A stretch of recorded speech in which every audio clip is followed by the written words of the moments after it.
Bueno, azken txampa, eta orain tokatzen zaigu zuen parte hartzea. Alde batetik, hor pantailaren atzean beste planetan dagozenok, aukera daukazu txataren bitartez, hemen dago lankide bat eta berak hartuko ditu oharrak galderak egiteko, eta beste alde batetik, edo apuntatu bertan, edo ematen du mikrofonoekin arazoaren bat badaukagula, baina agian ahoz bebai egin dezakezue eta lasaitasun osoz, hemendik errepikatzen dugu eta, vale? Bueno, solo voy a decir una cosita antes de empezar y es agradecer el regalo. El regalo que hablaba Yayo, de las dos experiencias que hemos tenido ahí de los centros y poder compartir esta mesa con ellas, y el regalo de poder compartir con dos viejas amigas pues esta historia. Comenzamos.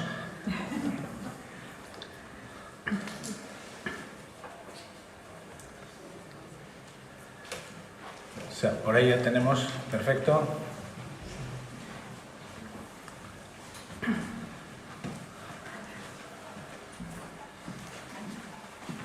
Vale, eskerrik asko. Bueno, en la misma línea de Yayo, en nuestro marco de acción, el escolar en este caso, cómo aprender a diferenciarnos en los discursos.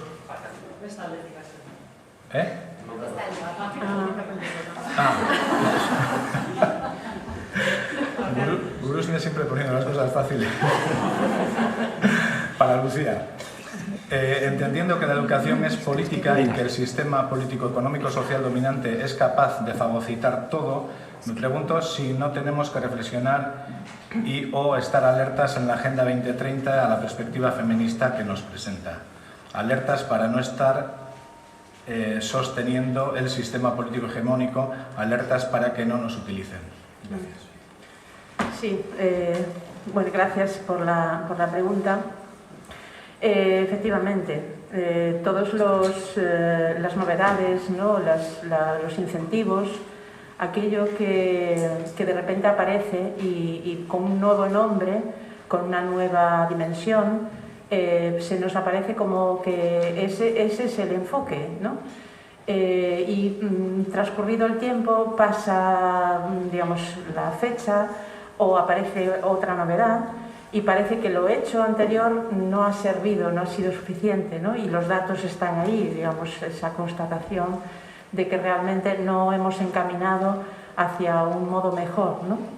De todas formas, aquello que sucedió en el Prestige y la marea humana que se generó, el voluntariado, la crítica social, la búsqueda de informantes más fiables, es decir, todo lo que sucedió en aquel momento, para nosotros, en general, pero en Galicia en particular, porque teníamos ahí, digamos, la catástrofe, fue como una expresión de que toda la educación ambiental que se hizo en las décadas anteriores había tenido algún tipo de repercusión. No podía ser, no se puede uno imaginar que hay esa movilización social de ese calibre, ¿no? Y con esa constancia, si no hubiera habido una educación ambiental que hubiera hubiese enraizado, ¿no? Yo también creo que hay, digamos, como un trasfondo antropológico, que lo acaba de mencionar Yayo, es decir, que ante situaciones catastróficas los seres humanos somos capaces de generar movimientos solidarios, ¿no? Porque la solidaridad es una necesidad, lo pone, digamos, ese cuadro de Max Neff, ¿no? Que amplifica las necesidades. La solidaridad es una necesidad, solo que la política que habitualmente consumimos o promovemos o nos imponen resta la presencia de la solidaridad como un modo de vida o como un modo de, apañarnos o como un modo de funcionar, ¿no? Entonces, entre la educación ambiental realizada y la solidaridad que se desata, ¿no? Ante una necesidad, pues creo que estamos haciendo cosas, y porque estamos haciendo cosas vienen otros proyectos, bueno, pues para desorientar un poco la fuerza que pudiera tener la educación ambiental, ¿no? Además, el propio sistema, en cuanto puede, le resta fuerza, ¿no? La crisis del 2008 y del 2009 económicamente fue un desastre para las empresas cooperativas, asociaciones que hacían actividades de educación ambiental, por lo menos en Galicia, y creo que en el resto del Estado fue algo similar. Es decir, fue un hachazo aprovechado por el propio sistema, es decir, éramos prescindibles para ellos, no para nosotros, desde la concepción de la educación que queremos, ¿no? O la necesaria, la educación ambiental necesaria o la educación necesaria. Pero el sistema sí que podía, digamos, apartarlos, ¿no? Y no lo recuperó después, ¿no? Es decir, no es fácil recuperar algo de lo que se ha prescindido o que se ha enunciado como prescindible, ¿no?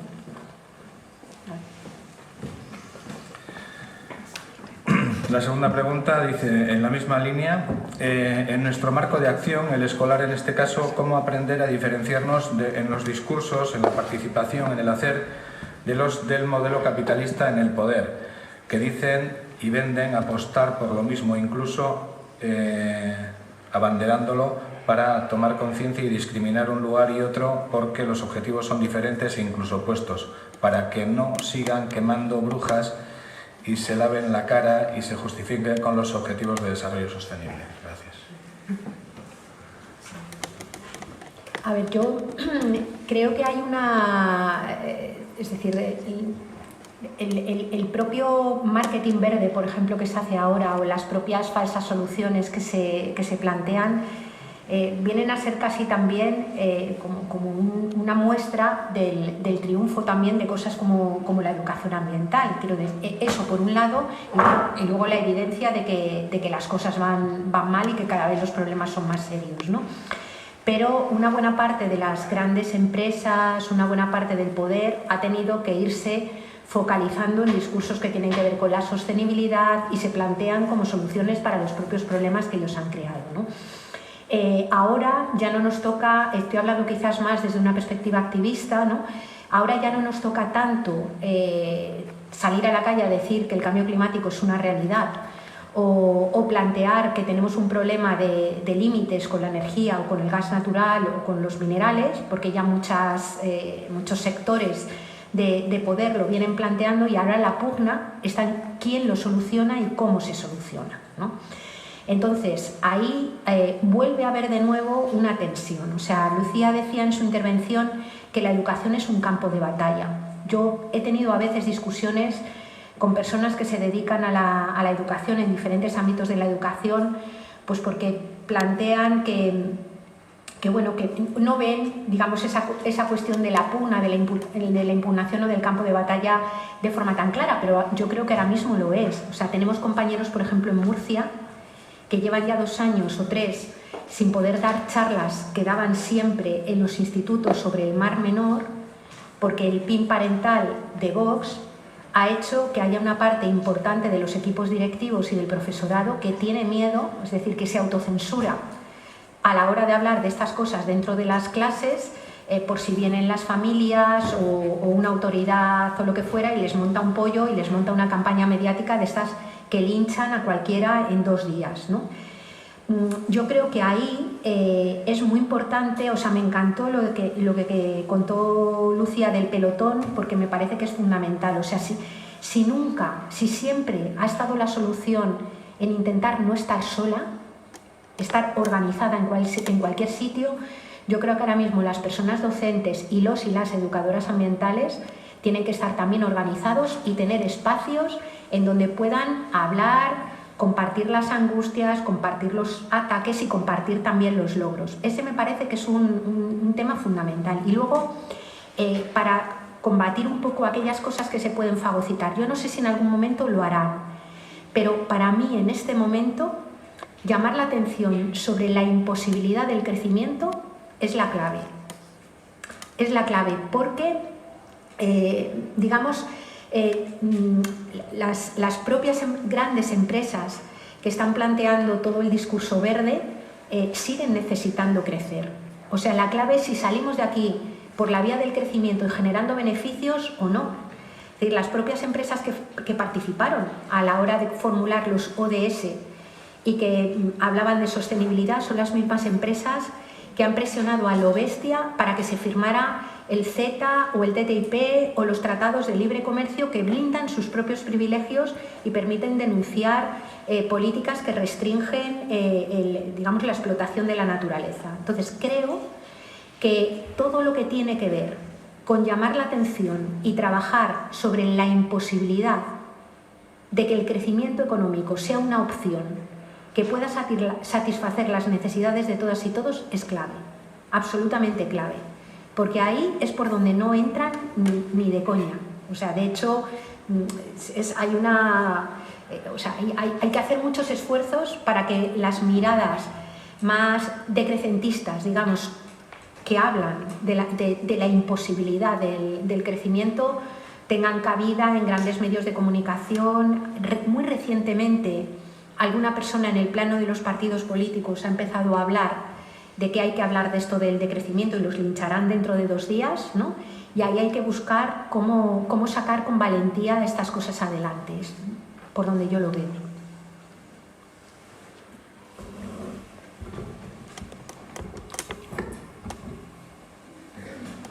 Besterik, ekogemetik?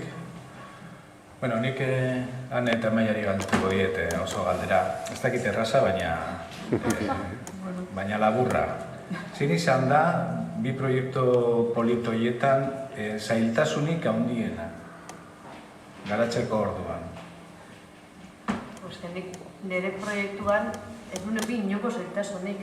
Lehenengo aldi izan da, ez doktorak ez egin hau, pentsatu, ekarri, ondorioak izan da proiektu bat, ez da egon izan da positiboa, dana. Orduan, benetan kasu honetan ez direla esan, kostazitzaigun ikasleak hemen jartzea, kostazitzaigun ideiak botatzea, edo batzutan elkartzituzu bapatian 8 ikasle ikastetxe batekoak bestekoak eta zela zen da hitz egiten. Ez da oso erraixa izatzen, orduan. Udaletxeak, bai. Eta lehen gauzatxo bat esan dut, zer lehen da hain lehen esan dezun deska, bai. Izena ez neso batzen. Virginiak. Lehenakian gauza bat ez dut oso argi izan, edo lehen esan dut arazoa zela argiarena, edo beldurrarena. Eta emazitzaio soluzio bat izan zen argi gehiago jarri, eta hori da izan detena, agian ez da erantzun egokiena. Ze argi gehiago jartzen dugu, baina alde bestalde horretik futsadura aluminikoa be haunditu egiten da. Horren agian bai izan arazo bat zeola, saiatu zian bai mutilak eta arazoi buelta ematen, baina soluzio guztia ez zen argi gehiago jartzea. Baude gaur egun, zegoen dela 7 egungo farolak eta urteko gestia berdinak, beste irtenbide batzuk asko ekologikoak eta hobiak izango diela, ziur, orduan hori argitzeko danon aurrian, eta ez bakarrik Virginiari. Guretzat igual problema izan da, gehiago DBH-ko irakasleok ditugun dinamika. Igual lehen hezkuntzan desberdin funtzionatzen du gauza, baina gurean, igual naturrekoak egiten du berea, eta teknoko berea, gizartekoa berea, eta gorputz-heziketako berea. Eta gustatzen zaigu koordinatzea, batera lan egitea, eta pentsatzea beste zerbait egin dezakegula. Horretik zaten eban, ez dakit loe konpuntuko duen edo ez dakit. Baina utxienez hor planteatzen dira ideia berriak edo eremuko lan egitea edo zerbait. Gero igual izango dago zazte bat, ez dakit, baina ideia moduan ondo dago eta hortik joan behar dira, gauzak indarrak batu behar ditugu. Eta gero irakasleen harridurarako gauzak funtzionatu zuten, errez uste zutena, baina errezago. Eta ganak geratu ziren, oso pozik. Eskerrik asko. Hortik. Yo cosa bat. Justo antes, mira, yo que he venido súper nerviosa y no he oído hablar, antes cuando has hablado lo importante que es la educación y nos pasó, y es que cuando has empezado a contar, me he acordado de nuestro cole, pues los chavales cogen el papel y al suelo. Total, si no, ¿la limpiadora de qué va a vivir? No era la frase de que, pues que no, la limpiadora, o la frase comandantes éramos mujeres, todavía siguen siendo mujeres. No está para eso, no está para que tú cojas ese papel y lo tires al suelo y ella viene por detrás y lo recojas. Si lo quieres hacer, montes la mochila, tú ibas a tu casa y en el sofá o en tu cocina, haces lo que te dé la gana. Y estuvimos dando vueltas y lo que hicimos es que son los mismos chavales los que pasan la escoba cuando se acaba la clase. Y entonces hacen de 2 en 2 y cada semana se cargan 2. Entonces luego ellos cuando se acaba la clase o igual 3 minutos les paramos y recogen toda la clase. Y hemos visto que se ha disminuido un montón el nivel de basura que hay en el suelo. Y también nos dimos cuenta al principio, cuando empezamos, las chicas sabían barrer, los chicos no sabían coger la escoba. Era algo que nos llamaba la atención, pero era increíble. Eso también han aprendido. Entonces, justo cuando has contado, he dicho, mira, pues la experiencia que tenemos en el cuadro. Y funciona muy bien, la verdad. Estilos. La pregunta que les había hecho era cuál era la dificultad más grande que se habían encontrado a la hora de desarrollar los dos proyectos, ¿no? Por una parte, desde Urnieta nos comentaban que no había habido, que todo había fluido bien para la participación de todos los agentes, de todos los sectores y que no había habido así grandes dificultades. Y en Orobigoitia nos comentaban que quizás las dinámicas que tenía el propio profesorado, bueno, o marca también igual la estructura, ¿no? La propia estructura de la ESO, pues esas dificultades organizativas, ¿no? Y estructurales pues a la hora de desarrollar estos proyectos interdisciplinarios y tal, ¿no? Pero bueno, en todo caso, joder, chapela que enche como Te comento las dificultades. Nosotros como, bueno, estábamos haciendo bueno, explico lo de la mascarilla, es que estoy de COVID positivo, una rayita tenue, pero bueno, la médico me dijo que tenía que llevar la mascarilla puesta. Soy una paciente obediente y no quiero poner en riesgo a nadie, ¿no? Hayáis pasado el COVID o no, ¿no? Vine igualmente, ¿no? Entonces, en el centro en el que nosotros estamos haciendo la investigación participativa, bueno, queríamos hacerlo en 2, al final solo fue 1. Es muy difícil desde fuera entrar a hacer algún tipo de acción y las dificultades que nosotros tuvimos fue organizar los horarios de unos y de otros. El centro tiene un grupo de formación permanente en los centros que llama Cultura de la Sostenibilidad, pero también tienen otras comisiones. Es decir, la Comisión de Igualdad o que trabaja la violencia contra las mujeres es otro grupo de profesores. No trabajan conjuntamente una idea, ni siquiera de la sostenibilidad, es una idea de centro. Ellos se saben un grupo que no son capaces de hacer que el centro tenga la dinámica de hacer un proyecto educativo que tenga la sostenibilidad como un todo, y desde ahí hay otros que hacen la memoria histórica. Es decir, hay temas que están preocupando y que determinadas personas se ocupan de cada tema. Y el alumnado lo que tiene es que escoger entre la gran oferta de actividades o comisiones, ¿no? En dónde quieren participar. Pero saben que lo importante es el currículum. Aprobar, sacar unas buenas notas, encaminarse al bachillerato, es decir, la selectividad es algo que ya ha permeado a la primaria y ya está presionando a los alumnos porque la selectividad, y nosotros, digamos, desde el mundo de la pedagogía decimos, la selectividad es una opción de vida, no tiene que ser toda la vida canalizada por la selectividad, pero el sistema está encaminado así y presiona a todas las personas a que se encaminen por esa vía. Entonces, el currículum es, digamos, un elemento que pone dificultades, ¿no? Con la nueva normativa veremos a ver, ¿no? Si esta nueva ley que quiere que se ponga la emergencia climática como un elemento de discusión, debate y armazón, ¿no? de los distintos elementos, estos grupos de profesores que ya estaban trabajando en esta línea puede ser que estén mejor preparados pues, para ver la forma, ¿no? de que esto pueda ser así, pero va a haber igualmente mucha resistencia de muchos docentes pues, que no lo ven o no lo ven necesario, o creen que la orientación debe ser otra, o que en sus oposiciones no le preguntaron nada de esto. Es decir, estas típicas resistencias a las novedades, ¿no? Como os contaba de que yo estaba en un centro que vino la escolarización mixta, pero hubo resistencias también a que eso fluyera como algo natural, ¿no? Se resiste, digamos, el propio sistema a establecer las bases pues, de esas competencias que se encajan mejor, ¿no? con la educación ambiental que queremos o con la educación ambiental necesaria, ¿no? Y aprovechando que está ahí, vamos a preguntarle también por esas dificultades en una red que ella conoce bastante bien, que es FUEN, que ha hecho en los últimos años una apuesta muy fuerte por la educación ecosocial, ¿no? Sí, bueno, os pongo un poquito en antecedentes. FUEN es una fundación madrileña y digamos es una fundación que tiene dos campos de trabajo. Uno es la investigación ecosocial y la otra es lo educativo. Y la educación a partir de 3 colegios. O sea, hay 3 colegios, 2 de ellos tienen casi 60 años de historia, son concertados, y el otro es un poco más reciente, pero ya 15 años, una cosa así, ¿no?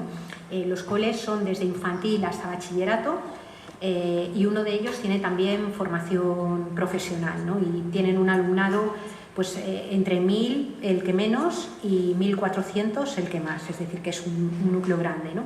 Entonces, hace unos años lo que nos planteamos fue la necesidad de transversalizar toda la mirada ecosocial dentro de los centros, y lo fuimos haciendo. Primero acometimos un proceso como de debate con toda la comunidad educativa, es decir, profesorado, familias, el propio alumnado. Esto suena muy grandioso, luego la realidad es que participó muy poquita gente de cada uno de estos espacios, ¿no? Pero sí que se inició todo un proceso que pretendía de alguna manera establecer, las preguntas eran ¿para qué mundo educar y con qué propósito educar, ¿no? Y desde ahí tratar de hacer Y mientras fuimos haciendo alguna cosa que también tuvo bastantes problemas. Por ejemplo, lo primero que hicimos, que yo además pensé, yo era la directora de la fundación, yo dije, vamos a empezar por una cosa que seduzca y no genere problemas. Digo, vamos a meter la comida ecológica en los comedores escolares. Bueno, o sea, primero nos costó un montón, pero lo conseguimos porque, claro, el reto era meter la comida ecológica sin que subieran los precios del menú. Entonces, bueno, tuvimos lo conseguimos, a partir de tener relación con un montón de productores y productoras, conseguimos, sin meter obviamente carne ecológica, y sin meter, no metimos ni la carne ni el pan ecológico, porque se nos iba a lo bestia. Todo lo demás sí que lo metimos de producción ecológica, ¿no? La carne y los pescados, lo que sí hicimos fue que vinieran de caladeros, los pescados, y la carne lo más cerca posible de la ciudad de Madrid, que era donde estábamos, ¿no? Bueno, pues, o sea, hay vídeos que son súper cachondos de ver a los más pequeñitos que al principio lloraban y decían, es que este pez es muy feo, acostumbrados a los peces estos con forma de pececito de Walt Disney de frito, estos peces son muy feos. Y las familias, es que les dan peces o sea, les dan pescado que tienen muchas espinas, y entonces te ponías con la familia y decir, a ver, convendría que los niños y las niñas aprendieran a sacarse las espinas de la boca, ¿no crees? ¿No? Bueno, este tipo de cosas. Luego se rizó el rizo cuando metimos un día a la semana comida que no tuviera proteína animal. Es la única vez que yo me tuve que reunir con el comité de empresa de la fundación. Es decir, me tuve que reunir porque los profes lo que decían era que era una imposición, que les habíamos impuesto comer un día sin proteína animal. Yo discutía con ellos y les decía, pero a ver, tú no eliges el menú ningún día. Es decir, aquí, y te puedes traer un alijo de chorizo si quieres en el bolsillo para el recreo, yo qué sé, ¿no? El caso es que ahí vimos que cosas que dábamos por hechas había que trabajarlas con la comunidad educativa, y entonces tuvimos que hacer todo un trabajo. Ahora, es 4 años después, el comedor escolar funciona fenomenal, la gente está encantada con los menús. Tuvimos también que meternos a dar formación a los cocineros y cocineras de los comedores, hacer ciertas obras en la cocina, porque claro, la verdura venía con mucho más bicho, mucha más cosa, se necesitaba más tiempo para el lavado de la verdura, más espacio para... Os quiero decir que no se te ocurre pensar en la escala del cambio que hay que hacer, ¿no? Ahora los niños y las niñas están súper orgullosos de su comedor escolar, e incluso se han creado cooperativas de consumo para las familias dentro de los propios coles, y ahí no es toda la comunidad educativa, pero hay 2 o 3 cooperativas de consumo bastante potentes que están en los coles, ¿no? Mientras teníamos esa guerra, que ya os digo, tuvo su tiempo, pero ha salido muy bien, pero ha llevado tiempo. lo que empezamos fue todo el trabajo de transversalización. Lo que hicimos fue coger el currículo de la LOMCE. Para todas las etapas empezamos por todas las asignaturas vinculadas a ciencias naturales, conocimiento del medio y las ciencias sociales, y con esas lo que hicimos fue analizar bien el currículum, detectar currículum oculto y luego señalar las cosas que creíamos que tenían que entrar sí o sí, no añadiendo contenidos, que ya hay bastantes, sino tocando aquello que había que tocar para que incorporara la mirada ecosocial, ¿no? Y lo metimos, ya os digo, en todas las etapas, haciendo el trabajo de dónde tenía que entrar como contenido inicial, dónde había que repasar, o sea, para tratar de garantizar la evolución. Y lo que hicimos fue componer el currículo ecosocial de FUEN, que es con el que se trabaja ahora, ¿no? Empezar a trabajarlo con los departamentos, detectar fallos, y ahí empezaron a aparecer también muchas resistencias. ¿Qué resistencias había? Muy poquitas ideológicas, porque los coles tienen equipos muy consolidados ya en el tiempo y teníamos la ventaja de que son equipos que sí que están por la labor y tienen una vocación docente en lo mayoritario grande, ¿no? Las resistencias vinieron fundamentalmente por un sector que señalaba con razón que los profes ya tienen una sobrecarga burocrática tremenda, que tienen muchísimo trabajo y que esto era meter más curro, que era verdad, ¿no? Y entonces tuvimos que pensar en reorganizar tiempos en la escuela. Y otro sector de gente súper comprometida, pero que es el de yo ya me lo sé todo, ¿qué me vais a enseñar a mí, ¿no? Y entonces, claro, ahí había sus problemas, pues porque hay magníficos profes de historia que no saben contar la revolución industrial aplicando una mirada ecosocial o feminista, no saben, porque no tienen esa sensibilidad, como no sabía yo hacerlo antes de que otra gente me haya enseñado, ¿no? O haya podido compartir con otra gente. O profes a los que tienen una mirada tecnológica que considera que la tecnología es la madre de todas las soluciones, y siendo la tecnología condición necesaria, pero no condición suficiente. Entonces, ahí hemos iniciado, lo que hemos hecho ha sido iniciar también la elaboración de materiales didácticos. No libros de texto, sino materiales, pues hay uno sobre el amor, otro sobre la ciudad, otro sobre la revolución industrial, otro sobre, por ejemplo, se llama Mediterráneo y es sobre la cultura mediterránea, donde desde diferentes áreas de conocimiento y utilizando un detonante se aborda todo el conocimiento curricular, el que tiene que ser, pero desde una perspectiva ecosocial y feminista. Y eso está funcionando muy bien. Está funcionando muy bien porque ayuda a que profes que son súper majos de repente digan, ostras, esto no se me había ocurrido. O sea, quiero decir, al tener el material se les abren nuevos interrogantes, ¿no? Y el alumnado lo está valorando estupendamente. Hay que decir que nosotros también teníamos la ventaja de que las familias están a cañón, o sea, van a lo que quieren este tipo de educación y apoyan, las que están activas apoyan para que sea así, es decir, no tenemos el escollo este que puedan tener los compañeros de Murcia de que de repente te aparezca un señor y te diga que estás adoctrinando o que eso no lo tenemos, ¿no? Pero bueno, pues las dificultades de las resistencias y de que el propio profesorado y los propios educadores se tienen que educar en esta mirada a la vez que educan a las personas, y eso es complicado. Eskerrik asko. Nos ha llegado una pregunta del más allá, lo que pasa es que estamos fuera de tiempo, entonces vamos a dejarlo encima de la mesa y como todos los materiales de los encuentros van a quedar en el blog, pues en los postres les preguntaremos para tomar nota. La pregunta la dejamos reflejada, que sería ¿por qué creéis que no están directamente incluidos los objetivos de desarrollo sostenible en todos los currículums de todas las asignaturas? Eskerrik asko. Queda recogida. Luego lo comentamos y subiremos las aportaciones al blog.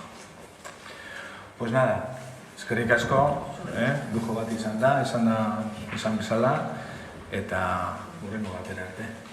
Gurekin partekatzeagatik, hemen mahai-inguruan egon zaudetenei, ziur nago oso aberasgarria izan dela guztiontzat, eta ekitaldiari amaiera emateko natura, ondare eta klima aldaketako zuzendaria dugu, hemen nire alboan Adolfo Uriarte, Eskerrik asko gurekin egoteagatik, eta zuzendari jauna zurea da hitza nahi duzunean. Eskerrik asko. No. Eguerdi on guztioi, hemen gaur etortzeagatik edo planteatzean egoteagatik. Y bueno, pues daros las gracias a todos por haber estado, como he dicho en euskera, y antes de leeros el discurso oficial, que estas cosas nunca me han gustado, pero aunque agradezco muchísimo que me echen una mano en estas cosas.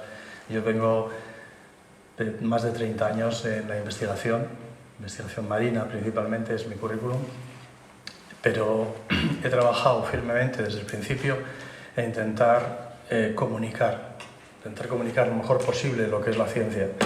Y creo realmente, desde mi puesto ahora, y lo apoyo ciegamente, es la necesidad de la educación. La educación es básica. Podemos hablar que la ciencia es crítica, pero la educación es básica. Creer realmente en la importancia de la educación, pues, y sobre todo en materia ambiental, es un tema que gracias a Dios también pues está dando sus pasos. Hace 40 años, cuando veíamos lo que era el medio ambiente, pues no tenía nada que ver con lo que es hoy en día. Hoy el medio ambiente está en el centro de todas las agendas. Y estoy hablando de las agendas europeas, nacionales y obviamente las regionales. Como no puede ser de otra forma.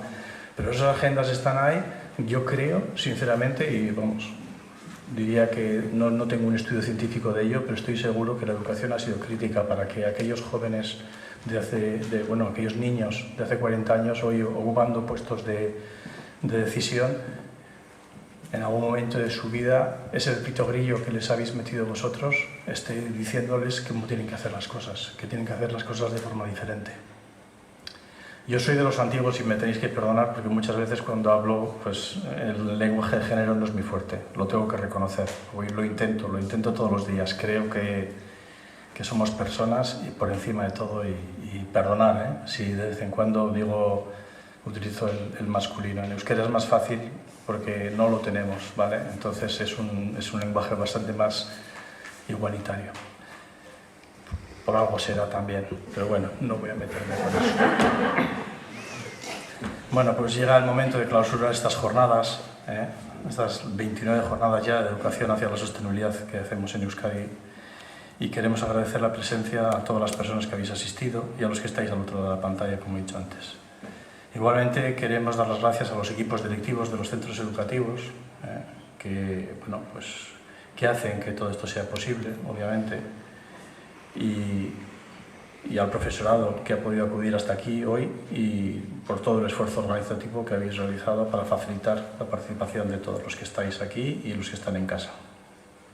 Quiero también agradecer de una manera especial el trabajo y dedicación de todas las personas que han hecho posible que estas jornadas hayan podido desarrollarse con éxito, y en este apartado es una obligación pues también dar las gracias a la Sociedad de Ciencias Aranzadi, está representada, no le veo a Juancho, pero Juancho Aguirre se ha debido de ir, en principio iba a estar, pero bueno, muchas gracias en nombre a Juancho y a todo el resto de la Sociedad de Ciencias Aranzadi por haber permitido por haber facilitado que esta reunión se realice hoy desde aquí, ¿vale?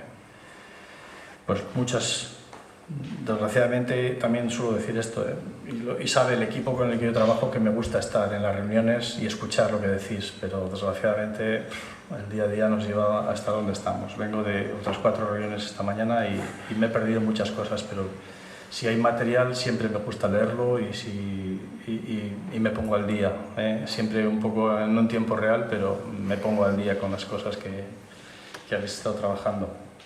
Pero me han contado que ha habido muchas ideas interesantes, solamente he podido estar los últimos 10 minutos, y bueno, se han recogido aportaciones y experiencias, tanto de personas referentes en la temática como de las prácticas de éxito de algunos centros educativos, como es lo último que hemos estado escuchando, y que han puesto, o que he estado escuchando yo personalmente, y que han puesto a nuestra disposición su saber para continuar en la tarea de transformación, tanto educativa como social, frente a la grave crisis ecosocial que pone en riesgo realmente el bienestar, incluso la continuidad de este planeta, tal y como lo conocemos nosotros. Yo no diría tanto como del planeta, pero sí de la vida humana en el planeta. El planeta nos sobrevivirá, muy posiblemente nos sobrevivirá. Yo, sobre todo en los últimos 15 años, he trabajado mucho en temas de cambio climático y perdonar que os haga este inciso. Y siempre cuando hay gente, pues como sabéis que hay escépticos en todos los sitios y mucha gente, bueno, incluso muy poquitos, solamente el 3%, pero dentro de la ciencia es un número, bueno, no digo importante, cada vez son menos, pero sí que te pueden decir, bueno, pero el medio natural es lo suficientemente fuerte como para contrarrestar el efecto del hombre. Y les digo, pues sí, que la verdad es que sí, que es así, es así. Es así de serio. Lo único que le cuesta 60.000 años. La última vez que hubo algo parecido a lo que estamos hablando, lo que estamos empezando a vivir ahora, pasó en el Plioceno, no os voy a contar cuando pasó estas cosas, pero pasó algo muy parecido, con un incremento de temperaturas entre 5 y 8 grados. A la Tierra le costó 60.000 años reconducir aquel problema que había tenido. Obviamente no era por la causa del hombre, pero en este momento que ya estamos todos de acuerdo que somos nosotros los que estamos infligiendo este cambio en el medio, la Tierra no sobrevivirá, pero le costará como mínimo 60.000 años. Y entonces ya estamos hablando de unos números que sí, efectivamente podrá, pero las buenas noticias es que nosotros no lo veremos. Y bueno, estas jornadas han puesto también en primera línea dos de los objetivos de desarrollo sostenible, que son muy urgentes, que como son el garantizar la educación inclusiva, equitativa y de calidad y promover oportunidades de aprendizaje durante toda la vida para todos y para todas. Y en especial la meta 4.7, que propone que de aquí a 2030 se pueda asegurar que todo el alumnado adquiera los conocimientos teóricos y prácticos necesarios para promover el desarrollo sostenible. Yo aquí os haría otro inciso, como también doy clases en la universidad, no me gusta la palabra desarrollo sostenible y tendríamos que empezar a quitarla también. Igual esto es un poco de mi cosecha, pero intentar quitarla de este discurso. No hay desarrollo sostenible, eso no es posible, es un oxímoron. El desarrollo, en un mundo finito, un desarrollo infinito es imposible. Tenemos que hablar de gestión sostenible. El desarrollo, quitarlo. Intentar a los niños no hablarles de desarrollo sostenible. Es gestión sostenible de lo que tenemos, del planeta que tenemos. Y ahora ya empezamos a entender algunas claves importantes de por dónde tenemos que ir para gestionar lo que tenemos de una forma inteligente, eficiente y sobre todo sostenible. Es decir, que queremos que no solamente dentro de 300, 500 o 1500 o 10.000 años la humanidad, allí donde esté, pues pueda seguir trabajando y viviendo en este planeta de una forma, bueno, sostenible. Pero hablemos de gestión sostenible, ¿vale? Se lo digo porque muchas veces sigo oyendo la palabra desarrollo sostenible y siempre me echo para atrás pensando en lo que estamos diciendo. Bueno, todo esto, lo que estábamos hablando del 4.7, que pues se habla de esta educación en esta gestión sostenible y en los estilos de vida sostenibles, los derechos humanos, obviamente la igualdad de género, la promoción de una cultura de paz y no violencia, la ciudadanía mundial y la evaluación de la diversidad cultural, así como de la contribución a la cultura del desarrollo sostenible. Desarrollo sostenible, una vez más. Objetivo y meta que se unen al objetivo 5, que es lograr la igualdad entre los géneros y empoderar a todas las mujeres y las niñas. Bueno, tanto Yayo Herrero como Lucía Iglesias pues han aportado reflexiones acerca de cómo implementar esa ineludible y necesaria visión de género en el desarrollo y práctica de la educación hacia la sostenibilidad. La pandemia, que todavía alguno de los ponentes lo está viviendo en tiempo real, que realmente algunos, bueno, pues hemos tenido más suerte, está haciendo, durante la pandemia hemos visto que tiene mucho que ver con la destrucción de los ecosistemas.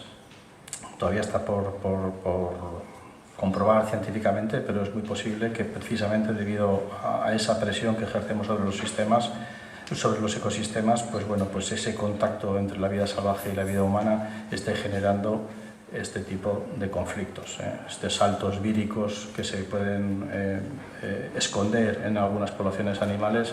Es muy probable que en momentos determinados pasen a la vida. No es la primera vez que ha pasado, cada vez estamos arrinconando más la naturaleza y también los virus son lo suficientemente listos como para esconderse en un momento determinado y en el momento que lo necesitan volver a saltar. No es la primera vez que ha pasado esto en la historia. Pasó con lo que le llamaban la gripe española, pero incluso con una pequeña pandemia que hubo poco antes de la gripe española pasó lo mismo. Y pasará con este COVID, desaparecerá.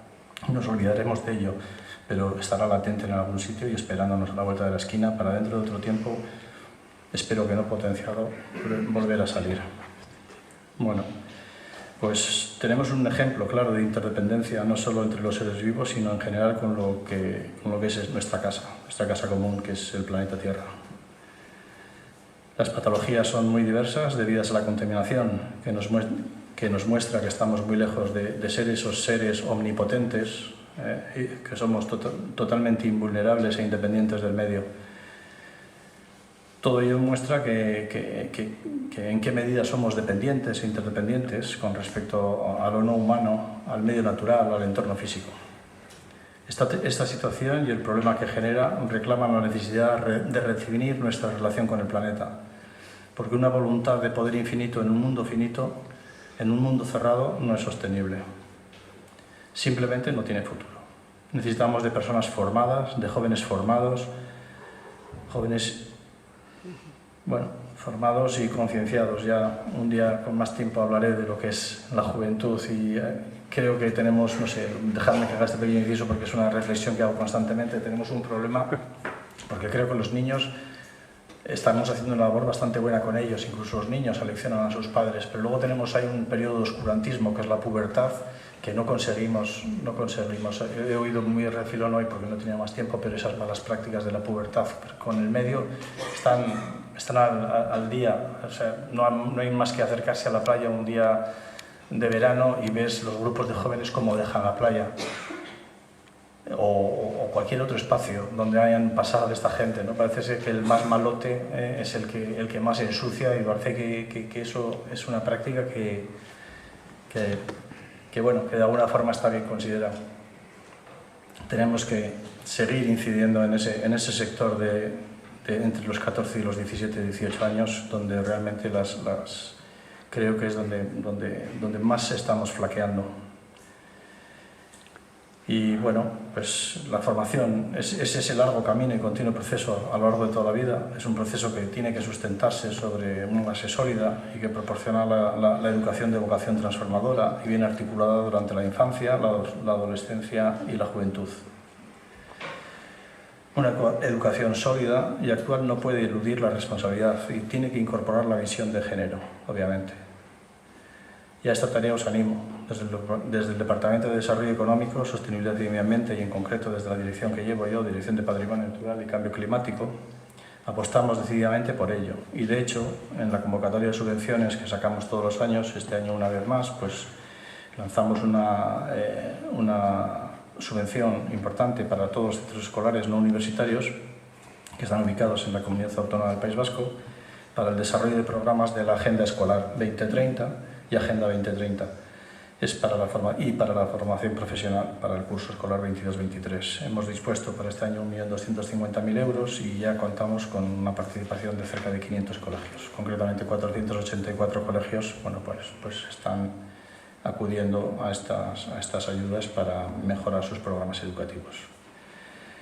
Esperamos que con estas ayudas económicas y con la ayuda pedagógica de Ingurugela, los proyectos por la sostenibilidad en los entornos escolares salgan adelante y vayan transformando la realidad hacia un mundo socialmente más justo y ecológicamente más sostenible.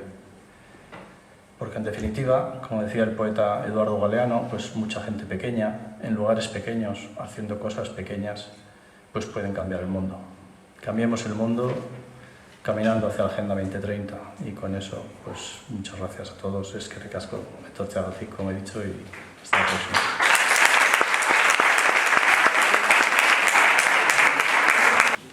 Euritantanak bustitzen, amalurra malkotan dau, gure besoetan zaude, zure eskuetan gaude, amalurrak behar ditu, bere alabak zutik irmo sendo. Ama lurrak behar gaitu, sorgin